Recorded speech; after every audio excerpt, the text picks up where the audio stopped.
Hello mga ka-Fernie! Andito tayo ngayon sa A&B Lomi House. Ayan, nila-try naman natin yung A&B Lomi House. Siyempre nakagaling na tayo dun sa mga nanalo na Lomi House daw. Dami na nadasakyan dito, yung Salcedo. Kaya try ko naman ngayon yung Lomi House din sa may Duhapan. At gawa nung ako nung huli ako umuwi din eh. Yung huli-huli ko pang uwi, hindi ko na-try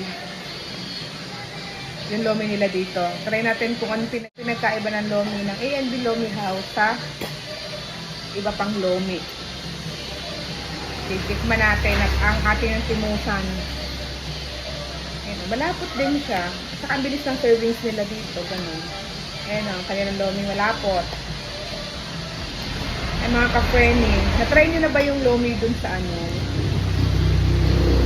Salcedo. Ayan ang lomi nila dito. Parang gusto ko ulit balikan yung lomi ng ano, yung sa ano, sa may coin katatay. Yung iba, ibang kulay ng lomi nila dun eh. Tikman muna natin yung lomi nila dito ng walang sawan. Walang sauce. Para matry natin yung lasa niya sa iba. Kain mga ka-Fernie. Grabe, ilang araw na lang ako. Hindi na naman makakatikim ng lomi.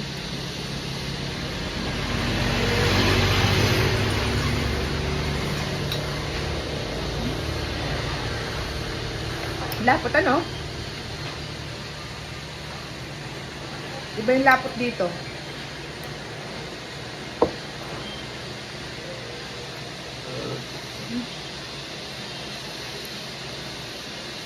Masarap din naman, kahit walang sauce, ano? Masarap din dito, in fairness. Actually, sobrang viral dito. Itong nakaraang taon, sobrang viral din dito sa A&B Lomi. Ngayon ay 9:30, wala pang masyadong tao ngayon. Baka kaninang umaga. Kasi late ako nagising. 8:30 na ako nagising.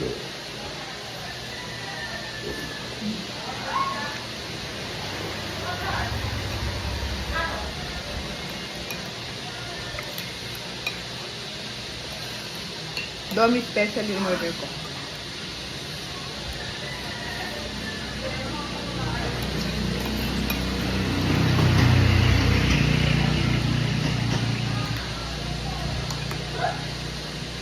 Ito yung lomi na kahit lumamig hindi mawawala yung lapot.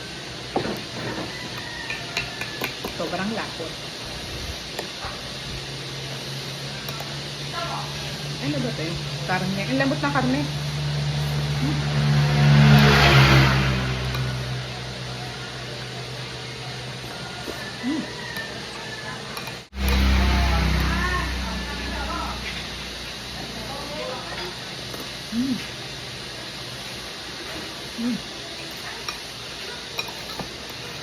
Sarap.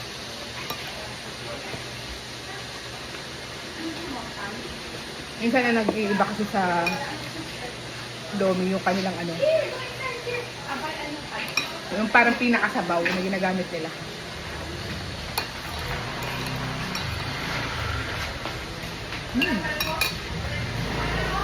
Ito yung manggugurahan.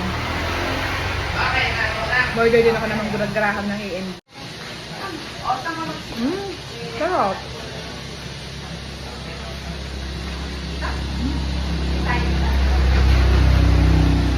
Lasa mo yung mango.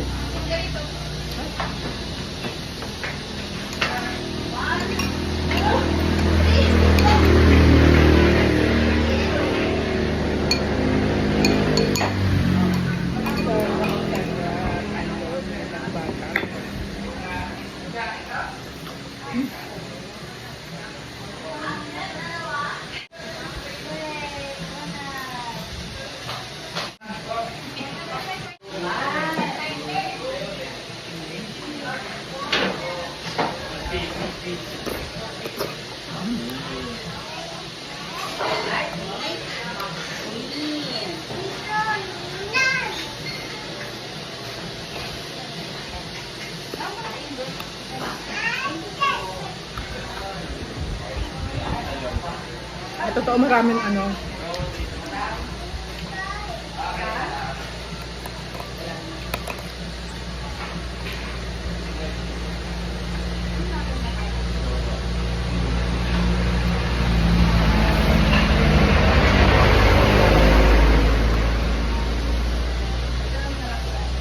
marami pang lumian dito sa Lipa. Yung mga sulok-sulok ng Lipa na masarap, panigurado. Hindi pa lang na-discover.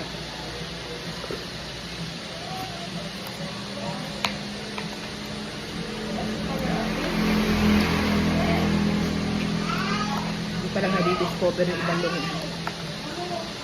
Yung mga sulok-sulok ng barangay.